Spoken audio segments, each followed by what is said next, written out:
কাউকে যদি সত্যি ভালোবাসো তাহলে হাজার ব্যস্ততার মাঝেও তাকে একটু সময় দিও।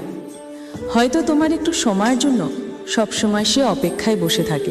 নিজেকে এমনভাবে সাজিয়ে নাও যারা তোমাকে একা করে গেছে তারা যেন একদিন তোমাকে দেখে আফসোস করে। চিরকাল নরম থাকতে নেই, কখনো কখনো শক্ত লোহার মতো হতে হয়, না হলে সবাই নরম মাটি ভেবে পা দিয়ে পিষে চলে যাবে। অহংকার তারাই করে যারা হঠাৎ এমন কিছু পেয়ে যায় যা পাওয়ার যোগ্যতা আদেও তাদের ছিল না।